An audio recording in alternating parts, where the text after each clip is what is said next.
7 de la mañana, 13 minutos. ¿Qué tal? Muy buenos días. Seguimos en la primera edición de Noticias Caracol y en este espacio abrimos los micrófonos y nuestras cámaras para escuchar a los mandatarios locales y regionales en todo el país. Hay muchísimos temas cuando estamos ya al cierre de este año 2024, pero también porque empieza el corte de cuentas fruto del primer año de mandato de esos funcionarios. Hablamos de los alcaldes y gobernadores en todo el territorio nacional.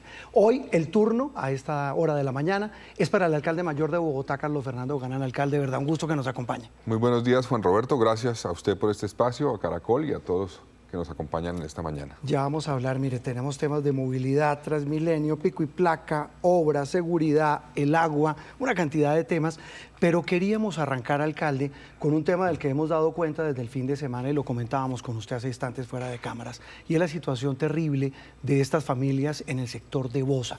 Lo quiero invitar, alcalde, antes de escucharlo, a que nuestra compañera Alejandra Giraldo, que ha estado allí como otros compañeros de Noticias Caracol, y nos cuente, Alejandra, muy buenos días, y le cuenten al alcalde un poco el panorama que usted nos ha descrito, que es bastante triste, doloroso, y ya vamos a escuchar al alcalde que nos va a contar las medidas de la administración para ayudar a estas familias. Alejandra, buenos días. Buenos días, Juan Roberto. Sí, medidas que son urgentes y que los habitantes de Bosa están clamando a gritos porque dicen que las ayudas son muy pocas comparadas con la magnitud de la tragedia. Esta es la carrera 88D con calle 75. Así es como se ven las fachadas de los hogares que salieron tan afectados tras ese incendio del sábado en la noche. Pero la realidad del interior de ellas es otra y lo hemos evidenciado durante lo largo de esta mañana. La devastación es absoluta. Las viviendas adentro están simplemente cubiertas por hollín, paredes dilatadas, columnas dilatadas, los enseres de las familias han estado, pues quedaron reducidas a los cenizas. Ustedes pueden evidenciar la magnitud de esta calamidad a través de las imágenes del dron de Noticias Caracol. Todo quedó reducido a nada. ¿Qué están haciendo? ¿Cafecito? ¿Chocolate? ¿Qué es eso? Buenos días. Estamos haciendo el tinto para la comunidad. ¿Cómo es su nombre?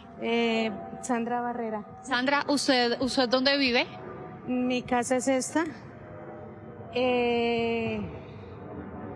Estamos ¿El primer ahí. piso cómo está? Primer y segundo piso, pues está, gracias a Dios, bien. Lo que fue esta parte, las casas altas tuvieron afectación en los terceros pisos. Porque usted me explicaba hace unos minutos que las llamas sobrepasaban los niveles de construcción de las viviendas. Sí, señora, es sobre los terceros pisos de las casas del frente, sobrepasaban a las casas de nosotros. Miren, yo quiero que veamos esos tanques que están allá en el techo de esa vivienda, cómo quedaron absolutamente derretidos. Y Sandra nos contaba hace unos minutos que las ropas que tenía puestas, colgadas en su terraza, quedaron absolutamente incineradas. No solamente llenas de hollín, no, incineradas. Se quemaron el techo se quemó total, teníamos cámaras, se quemaron. O sea, las afectaciones en nosotros, los del frente, prácticamente fuimos los más altos. Son en los pisos altos. Ahorita estaban haciendo café y estaban contando, ay, ese pancito, buenos días, ¿cómo están? ¿Usted vive acá en esta carrera? No, yo vivo en el Divino Niño. Mire, alcalde, la solidaridad de los bogotanos, de los vecinos de este sector, es lo que más es digno de subrayar en este momento. ¿Qué les trae a sus vecinos? Panecito, panelita y una sudadera. Venga, mami. ¿Cómo es su nombre? María Dilma Martínez. Ay, doña María Dilma, Dios la bendiga. Traje unas pijamas para unos niños, pues no muchas, pero lo que pude traer. Todo sirve, acá todo sirve, nada es poco, todo suma, porque de verdad que la emergencia es muy, muy grande. Una emergencia que hemos estado acompañando desde hace varios días y sobre todo en la noche, cuando ese frío cala en los huesos y hace que todo se recrudezca más en medio de la angustia. Estos testimonios los captó anoche Eduard Porras, porque acompañó durante toda la jornada a la gente que pasó la noche en vela. Los barrios aledaños, lo que es Bosa Porvenir, Brasilia, San José, parques de Bogotá, Soacha y Cíbate nos han colaborado con mercancía y alimentos perecederos. La gente llega a traerles... La gente, así como usted se dio cuenta ahorita, en ese momento la gente llega con su bolsita, mire, aquí le traigo una donación, aquí le traigo sus alimentos. ¿Qué le trajo la alcaldía? ¿Qué trajeron las entidades después de todo lo que sucedió acá?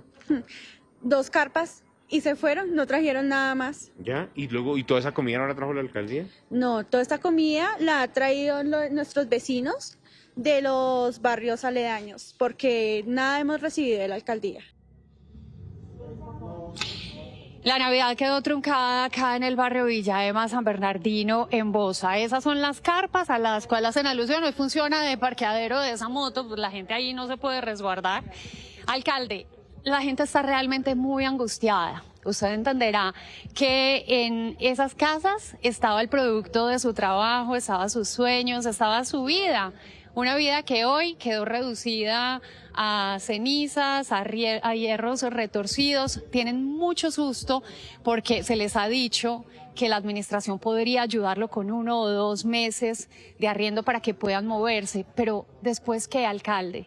¿Cómo van a recuperar todo lo que perdieron? Están esperando respuestas. Sabemos que la responsabilidad, que la culpa no es de la administración, pero tienen sus esperanzas puestas en que el gobierno distrital les ayude a reconstruir sus vidas, alcalde. Alcalde, el tema de Bosa. Pues obviamente es una situación realmente muy dolorosa. Yo estuve en contacto permanente con el alcalde Fabián Ramírez la noche del sábado, porque inclusive hubo dificultades para que llegaran los vehículos de bomberos por cuenta de la afectación que hay en la movilidad en esas zonas. Calles son muy angostas, ¿no? Muy angostas, vehículos que bloqueaban, entonces hubo una dificultad en los primeros minutos. El informe que a mí me presentó el equipo de bomberos es que alrededor de las 8:50, 8:50 y algo de la noche llegaron finalmente al punto. Hubo una operación de más de 15 vehículos de bomberos finalmente. Logramos después, con la ayuda de la comunidad, porque así me lo expresó el alcalde, controlar la situación obviamente. Fue difícil, era una bodega. Lo que la gente ve en el video, eso que se ve quemado en el centro, alrededor están las viviendas afectadas, es lo que era la bodega a cielo abierto, de plásticos y de diferentes cosas, que fue lo que se quemó. La que estamos viendo en pantalla, sí, está la imagen. Exactamente, es una bodega a cielo abierto que manejaba plásticos, entiendo, y equipos o elementos para construcción. Eso fue lo que se quemó. Y alrededor hemos valorado ya 35 estructuras, viviendas que fueron afectadas, al parecer. Particularmente hay 10 que no pueden ser habitadas. Que quedaron ya inservibles. Sí, inservibles. 5 que pueden ser utilizadas con una restricción de uso mientras que se hacen arreglos. La valoración que hace el equipo del IDIGER, que me informan están presentes en la zona, es que hay 21 familias afectadas directamente por la situación. A ellas se les está ofreciendo un apoyo, como decía Alejandra, que es un apoyo de 1.300.000 pesos durante 3 meses. Ya 6 familias accedieron a él, es decir, ya se inscribieron, las demás aún no. Yo aprovecho su espacio para manifestarles a todas que está eso disponible allí. ¿Cómo se inscriben? ¿Cómo hacen? Ellos van allá a la carpa donde está el IDIGER, debe estar allá presente. Voy a insistirles para que, entiendo que hay varios puntos donde está presente el IDIGER, con el equipo social de la alcaldía local, para que presenten, eventualmente tienen que mostrar que son quienes vivían en la vivienda afectada y de esa forma se les da el apoyo inicial. Esto está en investigación todavía, cuál fue el origen y por ende también estará por establecerse las responsabilidades eventualmente de lo que ocurrió en la bodega, que afectó al entorno y afectó a viviendas que no tenían nada que ver con la bodega. ¿Hay un tema de pólizas, de seguros que los pueda cobijar? Eso es lo que hay que revisar, digamos. Son 2 sitios, entiendo que operaban allí de comercio, en cierta forma, fabricaban elementos de plástico y también comestibles para construcción.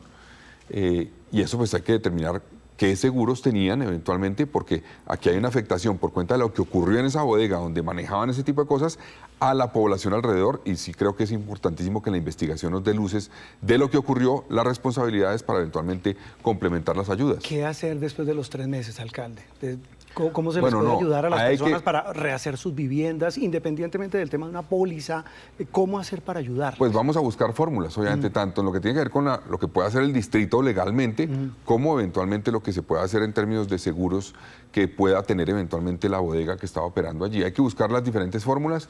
Voy a hablar también con la Secretaría de Hábitat, aparte de lo que hemos hablado ya con bomberos, con IDIGER, con todas las ayudas, con integración social que da las ayudas económicas durante los primeros 3 meses, para que busquemos fórmulas que esas familias del entorno de la bodega que se ven ahí en la imagen, pues también reciban una ayuda que vaya más allá de la ayuda inmediata de estos primeros meses. Eso le iba a decir yo, y la consigna es no dejarlos solos. Yo creo que ahí es... No, por ningún motivo. Y esto es un llamado también pues aquí está en investigación, pero para que la gente sepa, en Bogotá este año ha habido 793 incendios estructurales Similares a este. de inmuebles. El año pasado fueron más de 900. Esto es un problema constante que tiene diferentes orígenes. ¿Por qué se produce? Esto fue el día, obviamente, de las velitas. No sabemos si tenga que ver con eso, pero se produce a veces porque hay quemas, por ejemplo, de cosas como de llantas en algún punto y se afecta, o porque hay cortos eventualmente, o porque hay conexiones que no son legales y que se afectan y pueden generar eventualmente incendios. En fin, son muchas cosas. Yo voy a insistir en que tenemos que multiplicar la pedagogía para reducir los riesgos de este tipo de incendios, porque es una afectación que se nos genera frecuentemente. Yo les repito, el 7 de diciembre tuvimos más de 10 incendios estructurales en Bogotá. Este fue uno de ellos. Hubo otros 9 que ocurrieron. Y es el día donde más ocurren en el año, el 7 de diciembre.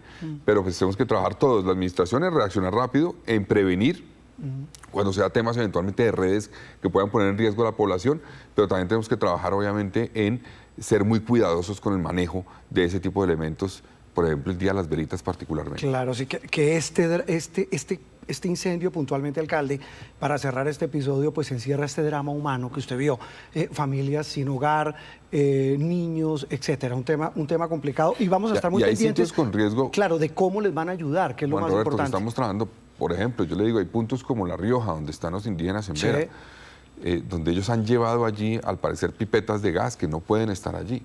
Son temas de riesgo que muchas veces, eventualmente se hace un ejercicio de control, pero vuelven y las llevan, y eso genera un riesgo cuando ocurra eventualmente un incendio allí. Con pipetas de gas es una tragedia. Entonces, tenemos que estar trabajando, ejerciendo control. A veces, la comunidad, en este caso de La Rioja, no deja que la autoridad entre. Y eso es un tema complejo. Sí, una dinámica complicada. Bueno, alcalde, aparte de este tema que es muy importante, coyuntural, que usted nos dice también genera un tema de estructura, el de este pavoroso incendio en Bosa, pues hay muchísimos temas, alcalde, para que dialoguemos en esta mañana aquí en la primera edición de Noticias Caracol. Arranquemos hablando con uno, tengo aquí la lista, movilidad. Antes de hablar de Transmilenio, antes de hablar de la tarifa, antes de hablar del plan de desarrollo, que me parece interesante, hablemos del pico y placa en la capital del país, que fue el anuncio de las últimas horas. Sí. ¿Qué se decidió? ¿Por qué se decidió mantener en Navidad? Porque hasta donde yo recuerde siempre se levantaba en Navidad, Año Nuevo. No siempre, no siempre. A veces, habitualmente se levantaba. 2023 no se levantó, 2022 no se levantó, se mantuvo el pico y placa. Y creo que en este caso, pues lo hicimos... ¿Se mantuvo los 2 años anteriores? Sí, se mantuvo. Entonces, en este año, pues yo le pedí al equipo de movilidad, porque hubo personas que nos pidieron, diferentes actores, que nos pidieron evaluar la medida para levantarla. Pero, pues, lo que está pasando en Bogotá ahorita no había pasado casi nunca. Tenemos 1.196 frentes de obra abiertos en este momento. Cuando nosotros llegamos había cerca de 60 kilómetros de vías cerrados por cuenta de las obras. ¿Hoy cuántos? Hoy hay más de 100 y eso está creciendo. El metro solamente, cuando nosotros llegamos en la Caracas no había obra. No había obra en la Caracas todavía. Ya tenemos en varios puntos de la Caracas obras. Está cerrada en varios puntos. Exactamente. Entonces eso pues implica que esos frentes de obra abiertos nos reducen la posibilidad eventualmente de abrir o de eliminar la restricción temporalmente, porque entonces la ciudad obviamente se colapsa, o se mantiene colapsada en una época eventualmente navideña, cuando la gente podría sacar el carro todos los días. Entonces eso fue lo que nos llevó básicamente el criterio de cuántas obras tenemos, cuántas vías tenemos cerradas. Uno quisiera dar un respiro, obviamente, pero tal vez eso es lo que termina afectando a mucha gente adicionalmente. Entonces pudimos levantar el racionamiento de agua, lo vamos a hacer del 23, sí, que ya vamos a hablar de agua, sí, al 6 incluido, pero pues en este tema, por cuenta de la cantidad de obras, nunca antes en la historia, Juan Roberto, Bogotá ha tenido tantas obras. Tenemos en este momento obras que suman más de 20 billones de pesos en su totalidad, en su integralidad. No, Bogotá está en obra. En desarrollo, y vienen muchas más. Es un sacrificio que hay que hacer. Yo creo que lo importante es que la gente vea que estén avanzando las obras. Entiendo la frustración cuando la gente ve que las obras no avanzan. Vamos a entregar varias. De aquí salgo para entregar una que es, por ejemplo, ¿cuál? El corredor del Humedal Córdoba, 4.2 kilómetros, perdón, con ciclorruta, vía, con andenes. ¿Ese qué dirección es? Eso es de la 127, más o menos, un poco más al norte, a la 170, por el Humedal Córdoba. Es una obra que recibimos en cerca de un 42%. Y ya la terminamos, la entregamos hoy precisamente. Mire, alcalde, la gente respira profundo. Digamos, esto es la coyuntura del pico y placa de diciembre. La gente dice, por Dios, es una pesadilla que nos toca aguantar, porque son obras, y usted siempre lo ha dicho, lo decía su antecesora Claudia López, hay que hacerlas. Y eso ya no tiene reversa. Usted decía, cuando hablaba del tema de pico y placa, que hay que ver cómo se maneja el tráfico el año entrante. ¿Qué han pensado? No, pues por ahora vamos a lograr entregar varias obras que nos van a ayudar. Por ejemplo, esta que les menciono, pues Esa es es una. una. Vamos a entregar este mes la Boyacá, desde la 170 a la 183, 8 carriles. Ya lista. Sí, lista, terminada. Vamos a entregar en enero del año entrante, la que están viendo en televisión, Sí. que es la intersección de la avenida Rincón con la Boyacá Sí. en la 127. Sí. La intersección la entregaremos a final de enero Sí. y la avenida Rincón la entregaremos más o menos en abril. Entonces, la novena la vamos a entregar a finalizar el primer semestre, la novena de la 170 a la 193. Entonces, esas obras nos van a ayudar. ¿Estamos hablando de cuántas obras en promedio que se entregan de aquí a junio? Más o menos unas 20 obras vamos a entregar, significativas. Eso Cuando- va a ayudar a la movilidad. Cuando hablamos de obras, alcalde, son vías. Sí, Puentes, o vías, intersecciones como esta, intersecciones. puentes, Sí, vías, exactamente. Básicamente eso. Entonces, eso nos va a ayudar, obviamente, pero tenemos más estrés en la movilidad el año entrante por cuenta de que la obra del metro, por ejemplo, seguirá avanzando en la Caracas, ¿no? Ya va a entrar. Ustedes tal vez están viendo Sí. los que pasan por ahí, pero en la Caracas, entre la 26 y la 32, a final de este mes tendremos 22 columnas ya construidas en la Caracas. Mire, un compañero nuestro, Daniel Ortiz, alcalde 728, está precisamente en la Caracas, que es una de las zonas, como usted dice, que entró con obras. Daniel, ¿qué dice la gente allí sobre estas obras y sobre la movilidad de la que nos está hablando el alcalde Galán? Buenos días, Daniel.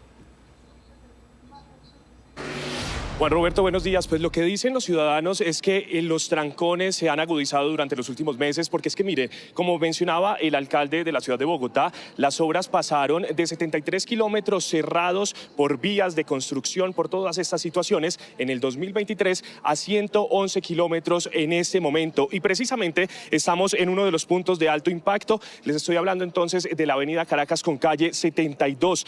Esto también tuvo un incremento del 350% con respecto a los cierres relacionados con la construcción de la primera línea del metro de Bogotá, pasando de 3,8 kilómetros de vías en el 2023 a 17,1 kilómetros durante este mes de diciembre. Estuvimos conversando con conductores de vehículos particulares, motociclistas y también taxistas. Ellos aseguran que se han visto afectados por la movilidad caótica en la capital colombiana.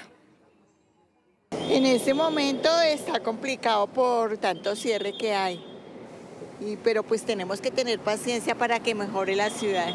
La medida del pico y placa, digamos que mejora las cosas, pero hay demasiados carros y hay muchas autopistas dañadas, mucho hueco. O sea, yo que tengo carro, la verdad, es muy complicado. A veces me rinde mucho más en Transmilenio. Pero hay momentos donde demasiada gente, pasan llenísimos, no se puede uno subir, tiene que esperar el otro y así sucesivamente. También los usuarios de Transmilenio, como ustedes acaban de ver, están siendo o se han visto mejor afectados por estas construcciones, también por las aglomeraciones que se registran en varias estaciones de este servicio de transporte público con motivo de los cierres de varias estaciones sobre esta calzada, la avenida Caracas. Por supuesto, nosotros vamos a estar muy atentos y del lado de la gente, conversando con ellos y sabiendo cuáles son estas preocupaciones en materia de movilidad. Reiteramos entonces, en Bogotá son 557 frentes de obras los que se tienen activos y además con respecto a la construcción de la primera línea del metro de Bogotá estamos hablando entonces de 17 frentes puntuales. Es entonces la información que se tiene ahí por el momento. Juan Roberto, usted tiene más. Sí, señor. Daniel, gracias. Desde la avenida Caracas, alcalde. El tema de frentes de obra, usted nos dice, y me acuerdo que estuvimos con usted recorriendo la ciudad, usted decía, estamos encima. ¿Cuáles hoy presentan retraso y cuáles están al día? Bueno, nosotros recibimos prácticamente todas las obras de Bogotá con retrasos, todas, con retrasos de años. Hay obras que se debían entregar en 2023, 2022 y nos las dejaron en menos del 50% de avance. La 68, por ejemplo. Por ejemplo, la 68 era una obra para entregarse en el 2025, pero cuando llegamos no tenía un avance superior al 40%. Entonces, en cuestión de un año no se podía construir. Es muy difícil así. Hemos ido destrabando, hemos tenido problemas, algunos contratistas han tenido problemas. En la 68 hemos podido agilizar, por ejemplo, el tramo 6 o el grupo 6 que tenía problemas, ya están trabajando. Hay otros tramos con problemas como el que estamos viendo allí, que ese es en la Suba con 100. Sí. Ahí estamos trabajando con el contratista para que se active esa obra. Para que se mueva. Pero en promedio, para decirle, hemos multiplicado en 1.8 la velocidad de las obras en Bogotá. En promedio hemos avanzado en 30% cada obra grande de Bogotá este año. Un contratista que tiene a cargo una de esas obras, ¿por qué se atrasa? ¿Cuál es la razón, digamos, si hay un común denominador? Hay muchas razones que pueden llevar al atraso. A veces ocurrió que no había una interlocución entre entidades del distrito. Entonces el acueducto eventualmente no respondía a inquietudes que tenía el IDU con la obra y eso demoraba la obra. A veces tenía que ver con predios. Por ejemplo, la 68 que estábamos mirando hace un rato fue adjudicada en el 2020, principios. Sí. Cuando yo llegué, 1 de enero del 2024, todavía faltaban 65 predios por comprar y entregárselos al contratista. No puede ser que casi 4 años después no se le hayan entregado predios a los contratistas. Entonces, ese es un problema grave. Eso lo hemos venido resolviendo este año, afortunadamente, pero es uno de los retos para las nuevas obras. Yo les he dicho, no contratemos obras nuevas que no tengan ya un avance significativo en la adquisición de predios. Otros temas tienen que ver con el contratista. Ahí sí hay problemas de contratistas que se quedan sin plata o que tienen dificultades con otras obras, no pueden seguir avanzando en la obra y ahí hay que sancionarlos. Por ejemplo, en este año hemos impuesto ya 24 sanciones a diferentes contratistas. ¿Algunos le han anunciado caducidad? Por 40.000 millones de pesos ha habido sanciones ya este año. ¿A los contratistas? Sí. Se declaró la caducidad, por ejemplo, en un caso que llevó a que tuviéramos que, era por unas vías en varias localidades del sur de Bogotá, que no cumplió, y era parte también del consorcio de la 127 con Boyacá. Ahí hicieron una sesión los contratistas, porque es obligatorio hacer la sesión, se pudo activar la obra en un mes. Es decir, a raíz de una caducidad tuvimos solamente una suspensión de un mes de una obra, que eso no ocurre usualmente. Usualmente cuando hay una caducidad puede durar 6 meses o un año abandonar la obra. Aquí fue un mes, está activada y estará entregada en enero de este año. Pero le repito, hemos avanzado en multiplicar la velocidad de las obras. Recibimos, por ejemplo, muchas obras en 30, 40%, ya están por encima de 70% la mayoría de esas obras. Recibimos, por ejemplo, el cable de San Cristóbal con 1% de avance, está ya en cerca del 35%, un poco más del 35% de avance. Esa obra la entregamos en el 2026. Ahora, el mensaje que mandan los ciudadanos es clave. La señora decía, tenemos que tener paciencia. Y tienen razón, pero esa paciencia depende también de que la gente vea que las obras avanzan. La gente no tiene paciencia si las ve quietas y tiene toda la razón. Tiene toda la razón la gente. Y por eso le estamos metiendo el acelerador a muchas horas, Y también se ve afectado el sistema Transmilenio. Por ejemplo, el hecho de tener que cerrar 4 estaciones de la troncal Caracas afecta el sistema Transmilenio y por eso la gente se ha quejado de problemas en los tiempos de desplazamiento en Transmilenio, en la espera. Tienen razón, estamos trabajando para reducir ese problema que se genera, pero para que usted se haga una idea, la troncal NQS del Transmilenio está moviendo en algunas zonas más de 70.000 pasajeros. No, es que lo veíamos en un reportaje de Tatiana Sanabria, la cantidad de gente en Soacha, que es el municipio anexo, en el Usme, una situación compleja. Eso es complejo. Y lo último que le menciono, se ha multiplicado prácticamente por 2 los bloqueos que hace gente al sistema de transporte. Gente que quiere manifestar por cualquier cosa decide bloquear el sistema de transporte. ¿Cuántos ha habido este año? Pues en total manifestaciones ha habido más de 1.000, pero que han afectado al sistema de transporte más de 500. Entonces, cada una de ellas afecta no a los que están en el bus y en la estación, todo el sistema termina generando... Una persona que se pare colapsa una vía. Exactamente. Entonces nosotros hacemos un llamado aquí. Tenemos que respetar la protesta, obviamente garantizar que se puedan expresar quienes quieran hacerlo, pero los derechos de la gente que está en el sistema de transporte también hay que garantizarlos. Alcalde, 3 horas en promedio se demora una persona entre Soacha y el norte de Bogotá, y el tema de los alimentadores, ahí hay un problema. Ya vamos a hablar de Transmilenio. Antes quiero cerrar con pico y placa, es que me está escribiendo mucha gente, alcalde. Usted me dice que se mantiene como está el año entrante en principio. ¿Qué pasa, por ejemplo, con los carros híbridos y eléctricos? Por ahora se mantiene como está. ¿Cómo está? Sí, se mantiene como está, eso quedó en el plan de desarrollo de Bogotá. A futuro la ciudad tiene que pensar eventualmente en que se le pueda dar tal vez una excepción de pico y placa a los vehículos realmente híbridos, porque hay algunos que no son realmente híbridos. Pero esa regulación de determinar, digamos... ¿Cuál es híbrido y cuál no? ¿Cuál es realmente híbrido y cuál es no? Es un tema del gobierno nacional, no nuestro. Por ahora lo que dice la norma, que es híbrido, para nosotros, es que el híbrido no tiene pico y placa. El pico y placa solidario. Ese lo mantenemos como está. Sí, se mantiene como está. Es una fuente importante de recursos, nos ayuda pues para el sistema de transporte, que tenemos que mejorar la calidad del servicio del sistema de transporte. ¿Cuánto en plata le representa que la gente pague para no tener al año están entrando más o menos 420.000 millones de pesos. Casi medio billón de pesos. Casi medio billón de pesos. Alcalde, Transmilenio, de lo que hablábamos hace instantes. Hablamos de los problemas, la gente, las dificultades, pero para la alcaldía, ¿qué tiene en el mapa mental para ampliarlo, para mejorarlo, para que haya un mejor servicio en el corto, en el mediano y en el largo plazo? Le voy a mencionar varias cosas. Uno, vamos a entregar en enero 4 kilómetros de la troncal Caracas nuevos en operación del portal de Usme a la estación Molinos. Esa es la primera prolongación, digamos, en varios años al sistema Transmilenio. Ya está prácticamente lista, en enero la entregamos. Es importante. El año entrante entregamos 7 kilómetros de la troncal Avenida Ciudad de Cali, que es alimentadora del metro, que estará lista en diciembre del año entrante. Eso es una prolongación adicional del sistema. Y obviamente estamos trabajando para la 68. ¿Cuándo entregan este último? El de la ciudad de Cali, Sí. en diciembre del año entrante estará en operación. O sea, en un año ya entra en Exactamente. operación. Está en operación, que es una nueva troncal del sistema Transmilenio, de 7 kilómetros alimentadora, que a futuro podrá prolongarse eventualmente según lo que determinen nuevas administraciones. La 68 entrará en operación en 2027 toda. Tendrá algunos tramos que eventualmente podrán entrar antes, porque usted sabe que eso está por 9 tramos, algunos están avanzados, otros no. Pero en este gobierno vamos a pasar de 114 kilómetros de Transmilenio a 143. Es la ampliación más grande del sistema desde que se inició para operación del sistema. Eso nos va a ayudar. El sistema no se amplió. Estas van a ser principalmente Cali y 68 alimentadoras del metro. Entonces, eso es un Que esfuerzo los grande. alimentadores tienen un problema grande en muchos barrios. La gente dice, no tengo cómo llegar a la troncal, a la estación, porque no hay cómo, no llega a la ruta alimentadora. Claro, cuando digo alimentadoras del metro son las troncales que van a alimentar Sí. el metro, pero lo que usted se menciona es el bus zonal. Sí. El bus zonal tiene unos retos. Ahora, en la medición que hizo Bogotá Cómo Vamos, indicó que una reducción de la satisfacción de la gente con Transmilenio, leve, pero hubo, y hay que reconocerla, creo que tiene que ver con lo que hemos mencionado, un aumento de la gente que es indiferente, también se redujo la insatisfacción, pero digamos, hay una afectación a cómo está operando el sistema, es una realidad, Sí. lo aceptamos, tiene que ver con las obras que están O sea, en el desarrollo. servicio se ha disminuido por Sí, estamos múltiples trabajando para razones. reducir esos problemas que han generado un impacto en el sistema y también los bloqueos que han generado un impacto en la movilidad en el sistema de transporte Transmilenio. Entonces, en eso tenemos que trabajar. En el zonal mejoró la satisfacción, mejoró en las evaluaciones que hicieron de encuestas. O sea, en los a la barrios, ciudadanía. digamos, en en, los- en el bus zonal. Ajá. Vamos a trabajar en aumentar esa satisfacción, obviamente.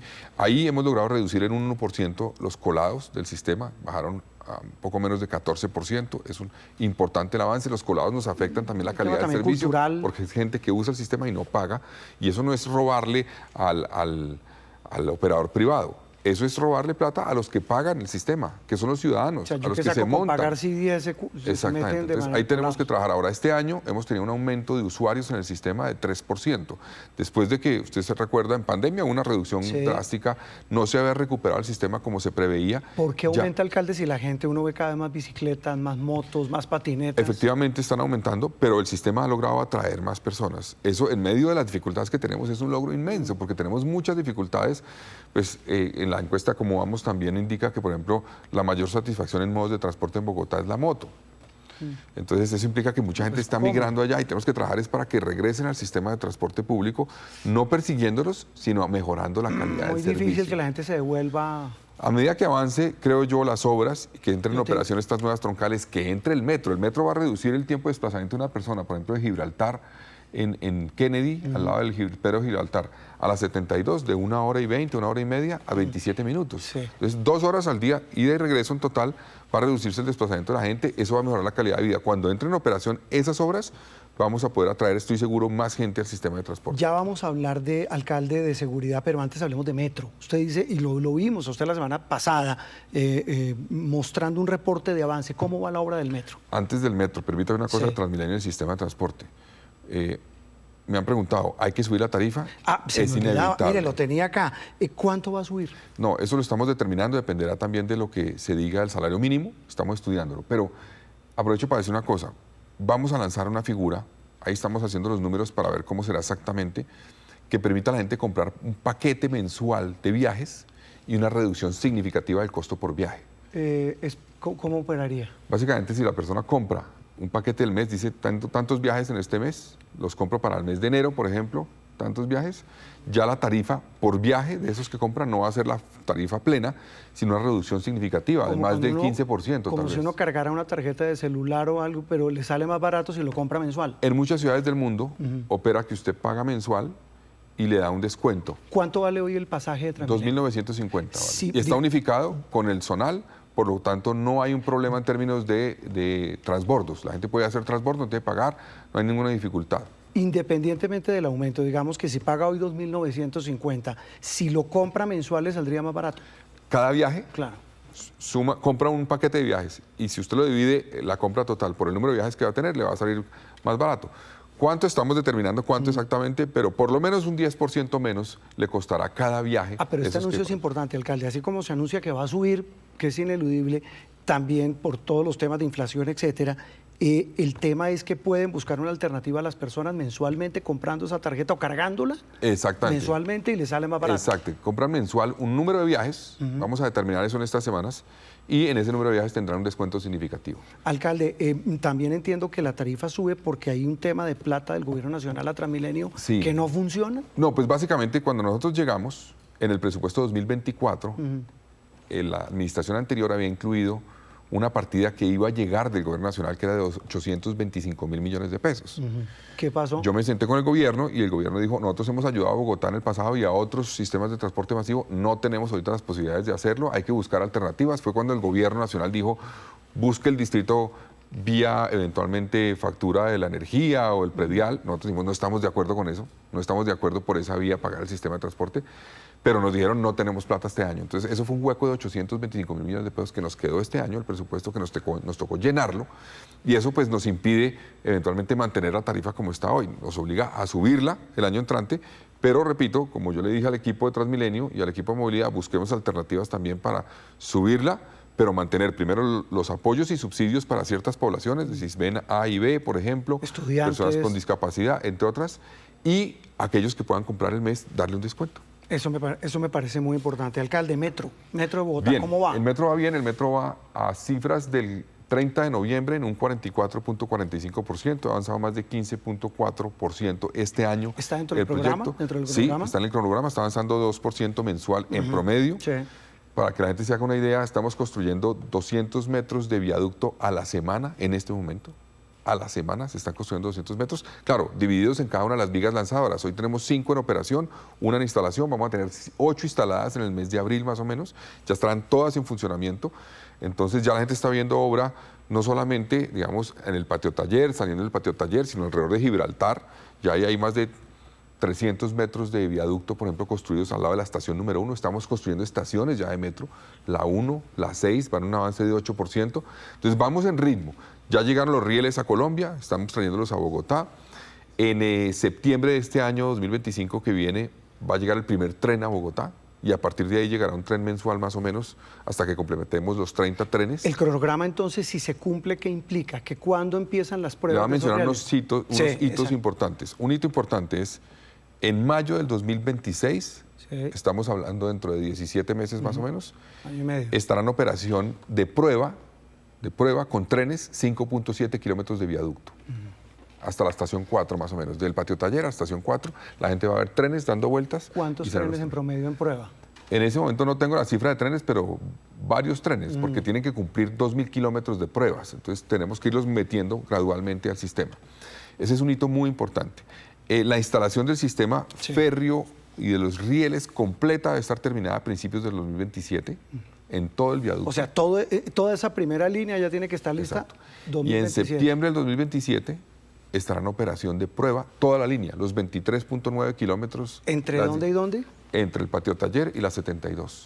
Estará en prueba. La línea 1. Eso le llaman los que manejan el metro la línea, la marcha blanca, le dicen. Y es tener el metro en operación de prueba. Todavía no se pueden montar los usuarios. Se requiere para garantizar que esté funcionando bien. Eso dura 6 meses.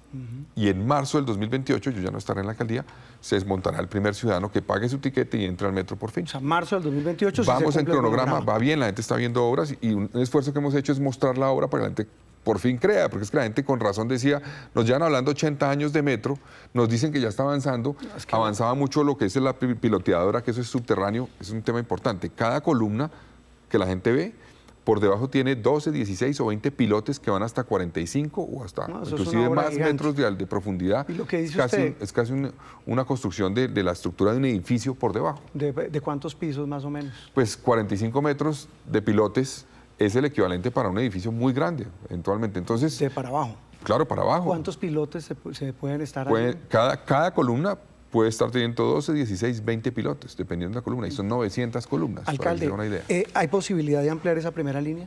Y se lo pregunto porque claro, alguien dirá, espere que acabe en el primer pedazo hasta la 72, pues, pero es que los problemas de movilidad... Sí hay posibilidades. Es más, yo le cuento una cosa. Uno, en el plan de desarrollo nuestro quedó incorporada la posibilidad de avanzar a esa primera línea hasta la 100 con autopista. De 72 hasta la 100. Sí. ¿Por dónde? Por la autopista. Por la autopista. Exactamente. Y le tengo una noticia, y es que la semana pasada, el 6 de diciembre, Check, que es una de las empresas de Metro Línea 1, presentó a la empresa Metro unos documentos de prefactibilidad para una alianza público-privada, de iniciativa privada, para prolongar esa línea de la 72 a la 100. ¿Cómo es esa figura? Es Distinta a la obra que se está haciendo. Claro, no es obra pública, es iniciativa privada. Ellos presentan diciendo, nosotros proponemos hacer esta obra, lo haríamos así, se financiaría de esta forma, iniciativa privada.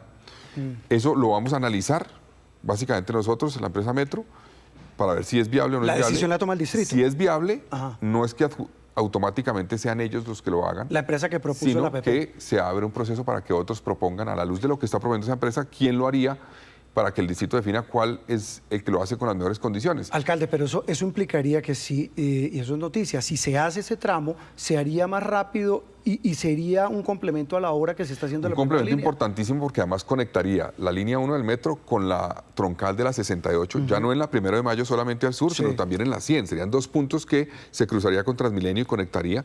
Además, eventualmente nos ayudaría a descongestionar parte de la 72, nos ayudaría a conectar con el futuro Regiotram del norte que pasaría por la 92 ahí por debajo. En fin, sería realmente una prolongación que tiene un impacto muy grande en conectividad del sistema de movilidad. ¿Cuándo se decide eso?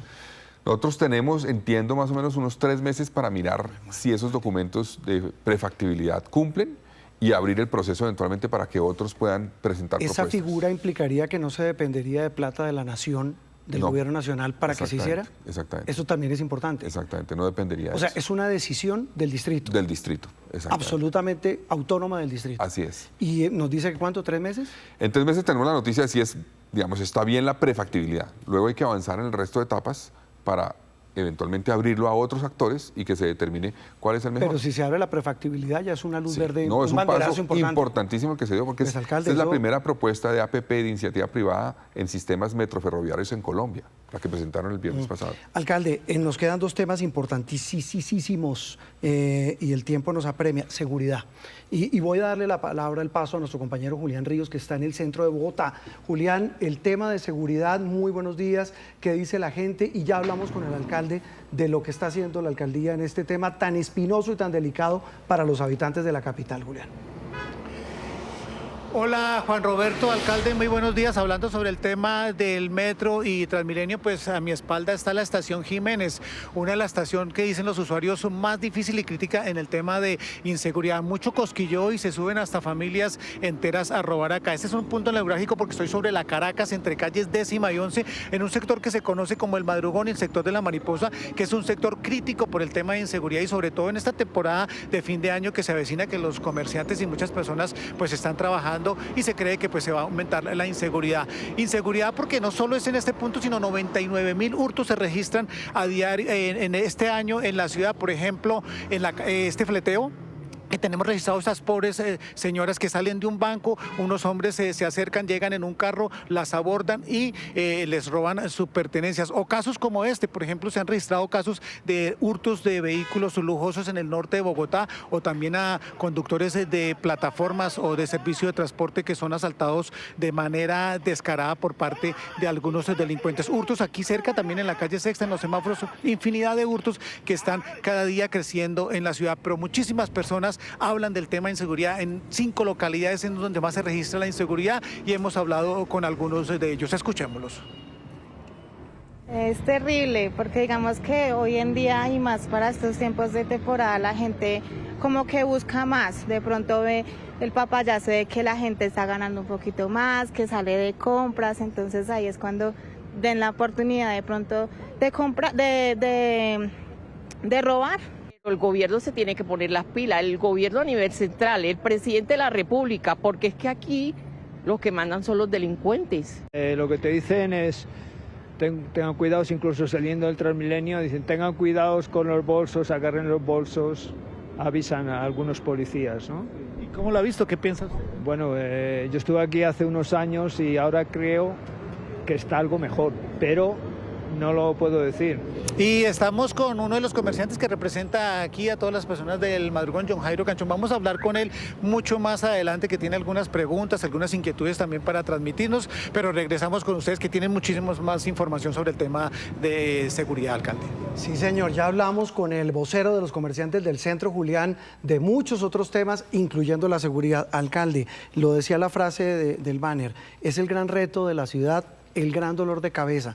El corte de cuentas hoy, ¿qué le dice a usted Bueno, Juan sobre Roberto, seguridad? yo Que es debo un tema decir muy que complicado. nos falta muchísimo por avanzar en seguridad y eso lo aceptamos, obviamente. Hemos logrado algunas cosas. Las cifras que daba Julián hace un rato, en Bogotá se han reducido en un 18% los hurtos, pero sigue ocurriendo más de 100.000 hurtos este año. Entonces, claro que siguen ocurriendo muchísimos hurtos y tiene razón la gente en la frustración que tiene. La tendencia no es mala, es positiva, pero todavía siguen ocurriendo demasiados. Entonces, ahí tenemos que mantener el esfuerzo en reducción de hurtos. En el sistema de transporte hay una reducción reportada por el sistema Sietco y por policía de cerca de 33%. Todavía siguen ocurriendo muchos. Tenemos que seguir avanzando. Hemos logrado golpes importantes al Tren de Aragua, a Satanás. Más de 172 miembros de esas organizaciones que se dedican a la extorsión han sido capturados este año. En Bogotá ha habido cerca de 29.000 capturas de personas en el año 2024. ¿Qué pasa con esos capturados? Bueno, muchos de ellos, la mayoría de los casos que pues, tal vez son más conocidos, más del 80% están todavía con medida intramural. Están detenidos en este momento. Eso es una buena noticia, hay que seguir avanzando, obviamente, pero es parte del avance, es garantizar que quien es capturado realmente responda ante la justicia. Tenemos un problema en muchos casos que no hay denuncia. No es que sin denuncia no se pueda avanzar en la investigación de delitos, se puede, pero debilita la investigación. ¿Pero yo para qué denuncio? Debilita la investigación, pero la denuncia nos ayuda. Por ejemplo, en el caso de la extorsión, hemos logrado que el 80% de los casos donde hay denuncia podamos avanzar en la investigación con captura o garantizando que no haya, eventualmente no se materialice la extorsión, no tengan que pagar nada. Eso es importantísimo. Entonces la denuncia para nosotros es muy importante. A mí no me preocupa que se aumente el número de casos denunciados, me preocupa es que no conozcamos las cifras reales de lo que está ocurriendo. Entonces, y que no cojan a los delincuentes. Nosotros estamos promoviendo la denuncia cada vez más. Entonces ahí tenemos que trabajar. Nosotros recibimos una ciudad donde no había, digamos, una coordinación adecuada, donde no había recursos suficientes para las capacidades operativas de la policía. Nos dieron apenas como 8.000 millones de pesos en inversión para renovar. ¿Hoy cuánta plata hay para Ya le entregué pues vamos a tener cerca de 3.5 billones de pesos en los 4 años en este gobierno. Aumentamos en un 50% los recursos para seguridad, pero eso se empieza a materializar realmente a partir de enero, que es cuando ya es el presupuesto que nosotros construimos y que presentamos al Consejo a partir de enero. Pero ya la semana pasada le entregué a la policía, por ejemplo, 6.000 cascos para reemplazar los cascos de motos que estaban ya destrozados, 3.500 chalecos más o menos blindados que necesitaba la policía porque estaban vencidos, muchos. Le entregamos 700 herramientas para identificación y estamos trabajando 139 motos. Vamos a fortalecer la policía y eso es parte de la política. El tema de tecnología también. Ya instalamos este año más de 200 cámaras LPR, vamos a avanzar también con cámaras multipunto y eso tendrá que ser combinado con una estrategia de coordinación para que la cámara no sirva para grabar el hurto y ya, sino para una reacción inmediata. Hemos logrado, por ejemplo, la semana pasada, unos motoladrones que robaron a una mujer, inclusive la jalaron y la arrastraron. Gracias al plan Candado fueron capturados. Y fueron capturados inmediatamente. Y en eso estamos avanzando, en que hay una reacción mucho más rápida para que los delincuentes sepan que van a ser capturados. Nos falta, sí, nos falta muchísimo. Hemos logrado reducir hurtos de todo tipo. Nos han ocurrido nuevos. Por ejemplo, el hecho de masa, donde se repite, donde van detrás al parecer de un reloj. No entran a robar indiscriminadamente en sitios, sino detrás del reloj. Hay una banda que opera en ese sentido. Alguien me decía, perdón, lo interrumpo, que eso es o descaro de los ladrones revuelto con incapacidad de las autoridades. Pues que vuelvan y se metan al mismo sitio.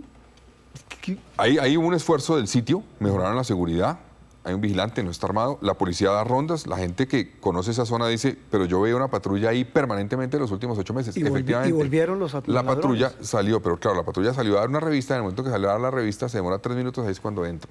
Eso fue una falla que hay que corregir, fue de las medidas que yo dije que tenemos que corregir. No pueden ocurrir esos vacíos donde eventualmente aprovechan los delincuentes para entrar. El número de policías, que yo creo que eso es un tema que la gente dice, mire, lo de siempre, no llega la policía o en esta cuadra no aparece, en ese sector del centro, en el norte, en el sur, el pues tema mire, del número de policías. Yo tengo una relación muy positiva con el general Salamanca, nos ha ayudado, pero hay un reto. Bogotá tiene 16.200 policías, obviamente. Ahí ya entraron 200 la semana pasada. ¿Usted me repite la cifra? ¿Cuántos son? 16.200 más o menos. Sí. ¿Hay hoy? Hay hoy. Estamos hablando de que Bogotá tiene más o menos 207 policías por cada 100.000 habitantes. Hay otras ciudades de Colombia como Barranquilla que tienen más de 300, Medellín tiene más de 250, Bucaramanga tiene más de 280. Siendo más pequeñas. Pero digo, 280 por 100.000 habitantes. Proporción, quiero decir. Entonces Bogotá tiene por 100.000 habitantes menos policías. ¿Y por qué la inequidad? No, pues es una discusión. Bogotá ha logrado unas cosas históricamente con menos policía proporcionalmente versus otras ciudades, pero necesitamos un fortalecimiento en eso. El general Salamanca me ha manifestado, del plan 20.000 van a entrar muchos a Bogotá, ya nos anunciaron esta semana 200, la semana entrante vienen 200, a final de enero vendrán 200 más, eso es positivo, eso nos va a ayudar. ¿Cuántos policías se requerirían en Bogotá para, digamos, tener un número aceptable y que permita a la ciudad decir hay policía suficiente? Bogotá debería tener por lo menos 24.000 policías. O sea, 8.000 más de los que hay hoy. Debería tener, sí. Y hacia allá hay que avanzar y hay que trabajar con la policía para que logre, obviamente, la policía. Hay una voluntad del general Salamanca, hay que decirlo. Pero eso requiere también el apoyo del gobierno nacional, La gente requiere dice, recursos. ¿Por qué no sacan al ejército a la calle Bogotá? En algunos puntos estamos trabajando con el ejército. Por ejemplo, el Gaula del ejército nos ha ayudado en la lucha contra la extorsión de manera muy efectiva. Parte del esfuerzo que se ha hecho ha sido por Gaula Policía en Ciudad Bolívar, en un y Gaula grande del ejército. Y lo vamos a mantener en operaciones como operaciones antiextorsión que están ocurriendo en Bogotá. Entonces sí vamos a combinar eso. Pero quiero mencionarle una cosa a Juan Roberto que es importante, que lo mencionó la señora que estaba hablando. Y es el tema nacional. Hoy Colombia tiene en este momento tal vez el potencial de producción de cocaína más grande de su historia. Por el número de hectáreas y la productividad que tienen esas hectáreas de coca. ¿Y qué tiene que ver eso con Eso Bogotá? termina afectando a las ciudades. Hoy estamos nadando, en cierta forma, en droga, infortunadamente. ¿En Colombia, por la producción de droga. Y eso afecta a las ciudades porque esas organizaciones criminales terminan, obviamente, llegando a las ciudades, a los centros urbanos, creo que a todos los centros urbanos, alimentan las estructuras criminales en las ciudades y alimentan el crimen. ¿Qué tanto ha crecido el microtráfico en Bogotá? Ha crecido, sin lugar a dudas, por cuenta de esta presencia mayor que hemos tenido de, digamos, droga y de estructuras criminales. O sea, no la exportan, sino la venden en Bogotá o en Las dos ciudades. cosas. Bogotá es un puerto de salida también de droga, afortunadamente, y es un puerto de consumo, un sitio de consumo. Y eso ha crecido, históricamente en los últimos años ha crecido. Desde Bogotá exportan cocaína. Y eso se refleja. A Bogotá llegan y sale cocaína de Bogotá, sin ¿Por lugar a dónde? dudas. ¿Por el Dorado? Pues sale por diferentes mecanismos. Pues es que uno no entiende de otra forma, alcalde, porque es que ¿cómo hace para sacar usted cocaína desde Bogotá? Me lo estoy inventando, hasta Buenaventura.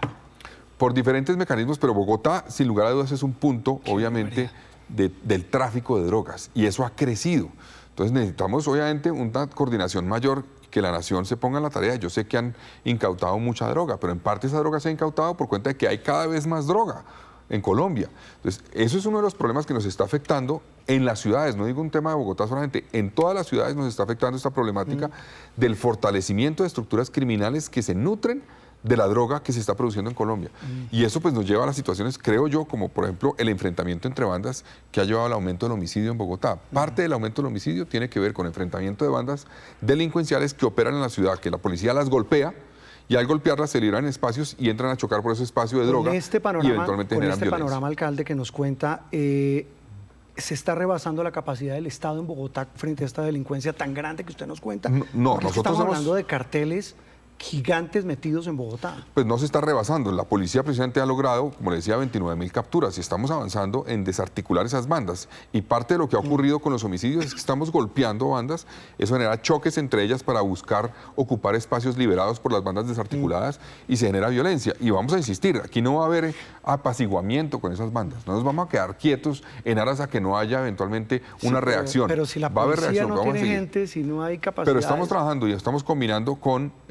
trabajando muy bien con la Fiscalía, debo decir, eso nos ha ayudado muchísimo con la Fiscalía, con el Ejército, y vamos a combinarlos, pero necesitamos ayuda de la nación, es lo que queremos decir. Las ciudades necesitamos... Plata y pie de fuerza. No, y sobre todo unas políticas que sean más efectivas para luchar a nivel nacional contra esas estructuras criminales que producen la droga. Por ejemplo, alcalde. No, pues luchar de manera efectiva contra esas organizaciones, el crecimiento pero el de los presidente saca cultivos. pecho y dice, hemos incautado droga como nunca en la historia. Porque se está produciendo como nunca antes en la historia. Entonces, si uno mira tal vez la proporción, y eso es un reto que le planteo como periodistas. Es inútil si que miramos se coja tanta coca la capacidad de producción versus lo que se incauta, estoy seguro que ha habido otros momentos en la historia del país donde se ha podido incautar más proporcionalmente a lo que se produce. Hoy lo que estamos viendo es que hay una producción desbordada de droga. Seguramente hay aumento de incautaciones, pero no es suficiente. Y eso está llegando a las ciudades, a todas las ciudades y nos está afectando a todas. ¿Qué tema tan complejo, alcalde? Y eso me dirán, ¿usted le están echando la culpa a la nación o se está lavando las manos? No, es un tema de coordinación y es un tema de decir que hay temas como la droga y la producción en otras regiones del país que no las controla Bogotá. No podemos nosotros hacer nada frente a eso. Podemos enfrentar las bandas aquí, lo estamos haciendo y lo vamos a hacer. Pero necesitamos que haya una política nacional mucho más efectiva para enfrentar esas bandas criminales que producen droga en Colombia, que son esas estructuras de las disidencias de las FARC, por ejemplo, que están produciendo droga en regiones del país. Y esa droga se viene para acá. Llega a las ciudades, no digo solamente Bogotá, llega a las ciudades, alimenta las estructuras criminales, las fortalece y nos genera dinámicas de inseguridad. Lo mismo decían sus colegas de, creo que Barranquilla, Medellín, el mismo tema. Alcalde, el tiempo agota, nos acosa 8 minutos, nos queda un último tema y quiero que veamos con los televidentes el vistazo a lo que es los niveles de los embalses, el otro gran tema. Entonces, mire, el agregado norte, 56.2. ¿Cuál es el agregado norte, alcalde? Ese es el que se maneja el agua en Tibitoc y viene agua de Tominé, Cisga y Neusa. ¿A cuánto surte de la ciudad? ¿Qué promedio? Históricamente el 25%, ya lo tenemos en más del 45%. Nosotros hemos aumentado esa proporción para reducir el problema del sistema Chingaza. El sistema Chingaza 51.38. ¿Ese es el donde están Chuza, San Rafael? Exactamente. Se ha surtido históricamente el 70% del agua de Bogotá, en este momento está surtiendo el 50%. Y el agregado sur 92.75, que parece no tener problemas. Sí, pero ese es el más pequeño, ese es la planta El Dorado, Chizacá, La Regadera, ese surte apenas el 5% del agua de Bogotá. Estamos trayendo agua a Usme y a una parte de Ciudad Bolívar del agregado sur. Con este panorama, con el anuncio que han hecho de que se va a levantar el racionamiento en las semanas de Navidad y Año Nuevo, el panorama terminando y comenzando, ¿cuál es, alcalde? No está resuelto. Terminando año y comenzando el No siguiente. está resuelto el problema del agua, todavía, no está resuelto, pero estamos mejor preparados este año a lo que estábamos cuando llegamos. Por ejemplo, el sistema Chingaza hace un año estaba más o menos en 21 millones de metros cúbicos por debajo de lo que está hoy, hace un año. Tenemos 21 millones de metros cúbicos más hoy que en diciembre del 2023. Tenemos la capacidad de traer más agua del agregado norte que el año pasado. El año pasado traíamos, como le digo, el 25% del agua del agregado norte, ahorita estamos trayendo el 45%. Eso reduce la presión sobre Chingaza. Eso es parte de la solución de fondo, es distribuir mejor de donde traemos el agua para no depender tanto de un solo sistema. Y nos preocupa mucho Chingaza, que estamos viendo en la imagen, porque es que es el que surte la mayor cantidad de agua de pero Bogotá. como le digo, estamos mejor preparados porque está ya 21 millones de metros cúbicos por encima. ¿Qué ha funcionado? ¿El ahorro más la lluvia? Las dos cosas. Digamos, el sistema no se llena por el ahorro, se llena o sube por las lluvias. Pero lo que tenemos ahí dura más con el ahorro. Gracias al ahorro se reduce la velocidad de caída, digamos. Y gracias a eso tenemos esas medidas. Entonces, ¿qué nos ha permitido levantar la medida durante la última semana de diciembre y la primera de enero? Que lo vamos a hacer. Es que primero tenemos 21 millones de metros cúbicos más en Chingaza que lo que teníamos hace un año. Segundo, traemos 20% más o 25% más del agua que traíamos del agregado norte, que no tiene problema hoy día.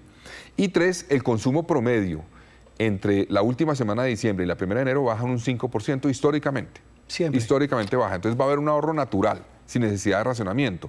Entonces, Por eso se tomó la medida. Eso nos permite dar un respiro de 2 semanas. Sabemos que ha sido un año difícil. Yo entiendo que es muy complejo, que hay afectaciones, que hay rupturas de tubos en muchos puntos, que hay eventualmente una afectación a la calidad de vida de la gente. Entiendo eso y por eso damos el respiro, obviamente. Pero pues en principio, como está evolucionando el tema, tenemos que mantenerla a partir del 7 de enero. Yo sí creo que debe haber un tema de conciencia, alcalde, la gente tiene que ahorrar. Ese es un tema importante. Mire, veamos para terminar la cifra que nos dio el acueducto, la más reciente de consumo que nos dio el pasado 8 de diciembre. Ese día hubo un consumo de 15.46 metros cúbicos por segundo. Es decir, fue un día de muy buen ahorro. ¿Le fue bien? Hubo un ahorro significativo ese día, eso ha variado obviamente, nosotros tenemos que mandar el mensaje de que aún levantando la medida a las 2 semanas no está resuelto el tema y aún el año entrante no está resuelto el tema. Estamos trabajando en soluciones de fondo. Una es traer más agua de Tibitoc.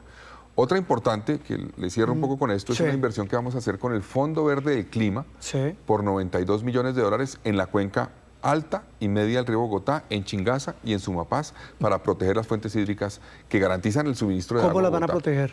Eso es conservación y restauración, es fundamental. La restauración es trabajar con los campesinos para reducir el impacto que hay en las fuentes hídricas, entre otras cosas. Vamos a trabajar en el humedal del Tunjo, por ejemplo, y ahí un tema importante es que el distrito va a poner $11 millones, el Fondo Verde del Clima va a poner 72, el sector privado va a poner $3 millones, la CAR va a poner 4. Eso va a sumar esfuerzos para que sea una solución también de fondo y estructural en lo que tiene que ver con una solución verde.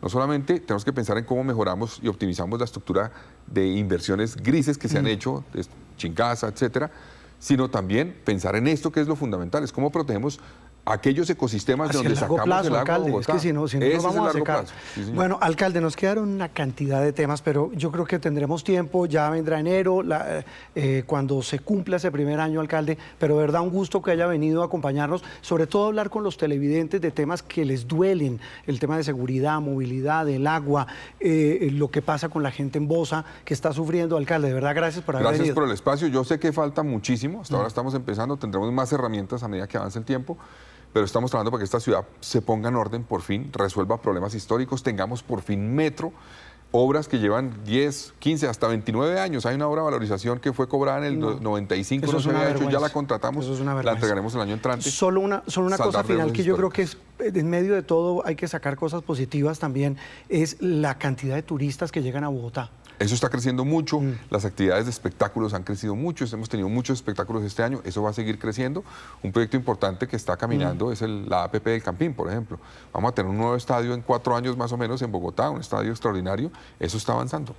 Eso sí, que les vaya mejor a los equipos de Bogotá para que, Bueno, sí, para eso que, sí es para cierto. que honren ese Pero eso estadio. será parte del esfuerzo que les vaya mejor, es que tendremos mejores instalaciones. Para que Ojalá, puedan- Dios quiera. Alcalde, de verdad, muchas gracias por haber venido a Noticias Caracol.